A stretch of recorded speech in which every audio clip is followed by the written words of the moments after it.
Psychic tips. So the last psychic game we played was to read my energy, and some of you really did pick up on some great stuff, and I still have yet to go through and heart the ones that are correct. I think I've done about half of them by now, but there are like almost 400, I think, comments, so it takes some time to go through them.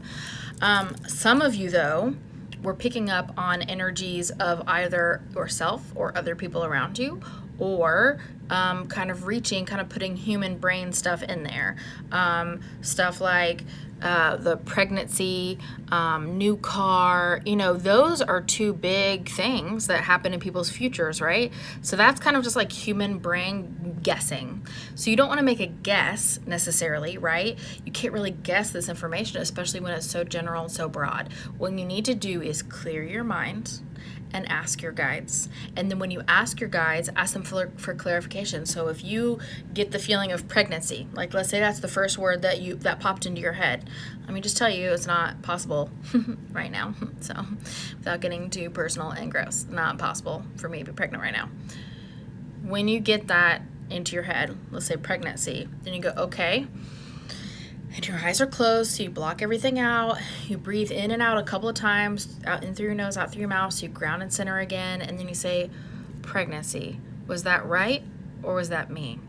And if it was right, they'll say it again. And if it was wrong, they'll either say no, or you'll be met with silence. So that's when you can move forward, depending on which word you got. You can know which direction to move in. So if they say pregnancy again, go, okay, pregnancy for Sam, clarify. Walk through these things. It's super slow at first when you get used to this energy, and then after you've done it a whole bunch of times, then you get these like thought packets, and you can ask more general questions that get more answers instead of having to go through step by step. So it's not always this meticulous and slow. Okay, but this is just getting used to that energy. So for things like that, say, am I really hearing you, or am I just guessing based on big things that typically happen to people? So make sure you walk yourself, guide yourself slowly through that, and it's okay to ask them several times, is this really the right one?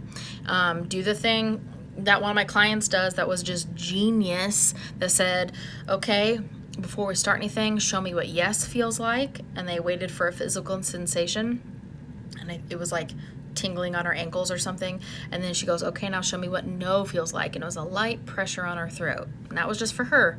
So do that with your guides. That's so genius. Show me what yes feels like, and then you wait for something. Show me what no feels like. And then when you ask questions, you're going to say, okay, is it a yes or a no? And you've already have your things established, so you already know what it is. So make sure when you're grasping psychically that you're actually listening to your guides and not just making human guesses, because that's the biggest mistake we make.